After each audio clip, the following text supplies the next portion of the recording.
Thank you, Nana, and I also would like to thank Rana and Katrin, the other two organizers of the event, and all the wonderful staff at the house as well for their hospitality.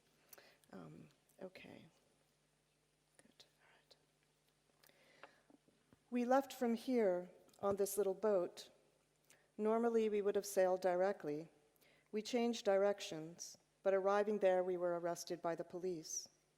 We didn't have any money left, so we got back on the boat illegally. You can't even imagine. In Bari, we stayed in a camp. Then I decided to go to Rome. I hope I can get papers. In Naples, it was the same thing. I was always caught, and they made me get off the train. Once I got to Marseille, there was no work, nothing. From 8 a.m. the whole day, you just walk. Honestly, I couldn't stand it, so I decided to leave. I arrived in Libya. Anything could happen. That's where I worked for a year after my release. Unfortunately, we headed towards the Atlantic. There was sand everywhere. It's impossible to live there. I spent 5 years there. I spent 2 years there working in the fields. I found nothing. It turned bad, where they send young people under age 18. I was caught in Lampedusa. I fled, but I took the wrong direction and I was arrested by the police. I really needed that paper to travel. The road I took was much longer. It's a dangerous zone where the soldiers watch the wall. And jailed 4 months and a few days. We left from here. These pieces of story are from the installation, the Mapping Journey Project, made between 2008 and 2011 by the artist Busha Khalili. It consists of 8 single-channel videos, each one long static shot, in which we see a hand tracing on a paper map the complex trajectories of movement across Africa, West Asia, and Europe, and within Israel, Palestine, that each individual narrates, their faces unseen. The installation also includes 8 silkscreen prints entitled the Constellation Series, in which these routes are represented as or translated into stellar constellations. It's a beautiful and thoughtful work of map-making shaped from the perspective of individuals forced to cross borders illegally. As Diana Nawi points out, quote, "The literal maps are employed only to be subverted. The blue water and multicolored countries that abut one another become graphic abstractions as each protagonist draws lines across and through them," unquote, quote. Draws lines multiple times as people loop back around, come and go, get stuck, retrace, return, and start again.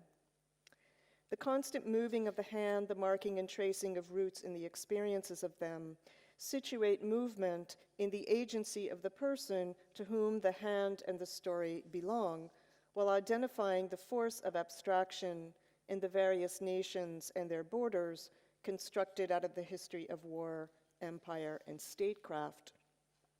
In situating movement in this way, guided always by hand and voice, the work avoids repeating the constructs in which individuals who move within and against those borders are usually framed. Khalili started, she said, by, quote, "asking myself a simple question, how to translate a subjective geography, challenging borders and restrictive conceptions of the nation state. Her answer is," she writes, and I quote, "less a proposal to map the geography of migration and more about mapping resistance." And it's on the point of mapping resistance that I would like to focus on my little time here. There are 2 aspects of the work that might be relevant for our conversation today. One is Khalili's attempt to view the border crossing from the standpoint of the individual person moving and crossing, without turning that movement into a story of unbearable calamity or suffering born through the heroism of the individual, of the innocent individual, the primary tropes of the popular media and the humanitarian appeal.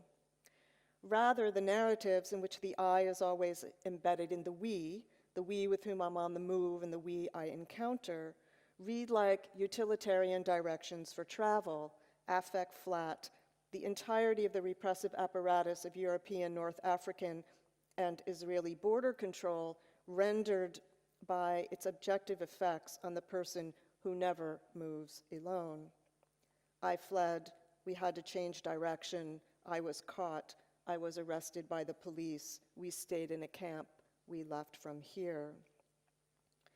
The second aspect of the work that might be relevant to our conversation today is in part a result of the first, and that is the extent to which the scene of exclusion and the landscape of violence, denigration, and death that Nicholas de Geneva describes as, quote, a spectacle of migrant illegality is precisely not spectacularized. It's not only that Khalili refuses to show that scene, which is nonetheless always very present in terms both brutally and subtly haunting it, it's that in its place, we see how completely illegality is woven into the seams and sinews of the minute details and practicalities of moving in these stories from Africa to Europe. How routine, normalized, unsensational, or unexceptional that illegality is. In Khalili's cartography, for people lacking means, social standing, and state authorization, there is no migration, put it in scare quotes, or movement across nation-state boundaries that does not involve becoming a fugitive. A fugitive from the law, a fugitive from the nation-state, and possibly also a fugitive from the whole geopolitical order that structures markets for labor and structures polities for governance through national citizenship. For Khalili, as for others who share this way of seeing, the language of resistance keeps common cause with the perspective of individuals forced to cross borders illegally. In other words, she focuses the cartography on that constellation of force and meaning, and critically questions the presumptions and divisions that dominate state policy in the popular media, whose terms are signified in the words and state-sponsored identities: illegal immigrant, economic migrant, refugee, asylum seeker. To see migration from south and east to north and west, or between Israel and Palestine, we can talk about that case and how it functions in this work, as a mode of resistance, is to see it, as Khalili notes, as, quote, lived expressions of political positions that refuse state control and power and the restrictions of nationalisms, regionalisms, and ideology. Khalili's emphasis on lived expressions of political positions is key, as often these political positions are less explicit than implied, more emergent in the sense in which Raymond Williams used that term, or embedded in the movement itself. In the US Black radical tradition, this mode of existence through escape, flight, and illegal movement embraces the language of fugitivity. It embraces the language of fugitivity because it is a radical tradition built up from and tied to still the vantage point of the enslaved, who were, and even imagining themselves as themselves, in violation of the law and social order which attained them as property belonging to another. Everything about slave life was bound up with parsing what was permitted and what was forbidden, with living in the seam of illegality. Remember that in slaveholding societies like those in the Caribbean and the United States, the slave was treated as a complete non-person, a non-human human being, and was legally prohibited from free association, from kinship and all other forms of civil and political right, from reading and writing, from thinking their own thoughts, from strategizing collectively, from keeping secrets, and certainly from travel without permission and the paperwork to prove it. Fugitivity was a general condition of the life of the enslaved in at least two senses. First, simply, merely, but in this merely, of course, lies everything, the slave, in not being the property she was presumed and held to be, was always, already, and forever a fugitive from this private property regime with its elaborate legal and social riggings, always already running away from it, always already against it, always already an outlaw in the eyes of the law. Second, even in Brazil and the Caribbean countries where there were great slave revolts, and large, well-organized, self-governing runaway or maroon communities, which was not the case in the United States, the most common resistance to slavery was self-emancipation and flight, even if you just escaped to the woods for a little peace and quiet for a couple of hours. In this way, fugitivity became an epistemology or even an ontology of Black resistance as everyday life, which also bound this resistance up historically with illegality and criminality, a bind still very much operative today. If you think that border policing is harsh now, it's worth studying the history of the treatment of fugitive slaves who were everywhere in the Americas, hunted down without mercy. In his book, Freedom as Marinage, Neil Roberts writes, and I quote, "Freedom is grounded in acts of flight that are episodic, durable, and overlapping.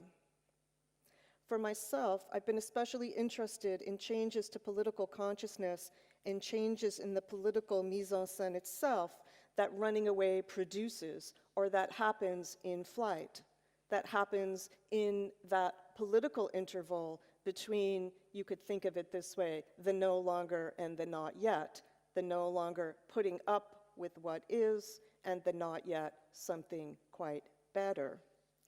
Sometimes what changes in that interval is that episodic flight, what Roberts calls truancy, becomes more durable.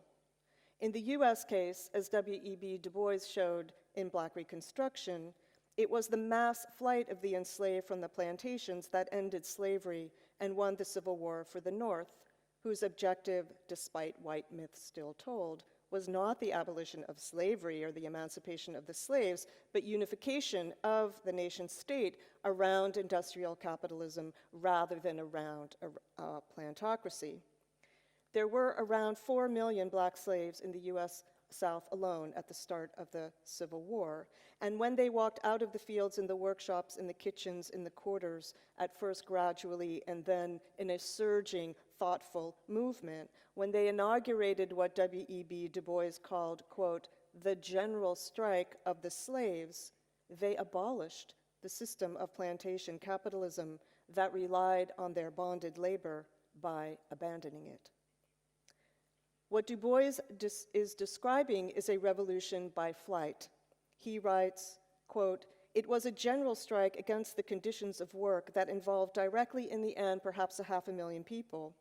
They wanted to stop the economy of the plantation system, and to do that, they left the plantations. The slave entered upon a general strike against slavery by the same methods that they had used during the period of the fugitive slave. They ran away to the first place of safety, unquote. For thousands, the first place were the Union Army camps, where the runaways received a new name, contraband of war. Contraband of war, or confiscated property, is what the Army officially called this mass of poor, starving, mistreated general strikers who were put to work and eventually emancipated once, it should be emphasized, they were armed in a major fighting force. But perhaps it would be more accurate to describe the contrabands, as they were called, in the language of fugitivity, the language in which they were in revolt, property stealing itself and on the move. These fugitives had plans for a way of life without enslavement, disenfranchisement, and racial subordination. For a brief moment, the Reconstruction Plan, which Du Bois called Abolition democracy, seemed possible, and flight or fugitivity was a necessary preparation for it. The failure of that reconstruction of abolition democracy then set the terms for the militarized racial capitalism we confront today, just as it bequeathed to the word abolition, once the byword for finality, what Kudzanai Churai last night called a usable past, and gave to abolition its current political meaning of urgent, democratic, social, and political change that has not yet occurred. If we presume that fugitive migrants in various degrees of militancy and political planning have entered upon a general strike against the conditions of work and life in which we are all entwined, then the question becomes not how to manage this migration or create more welcoming laws to accommodate it, or even possibly not to master a critical understanding of it. The question then becomes what would constitute the terms of the abolition democracy for which we would all join such a strike or collectively struggle together. Thank you.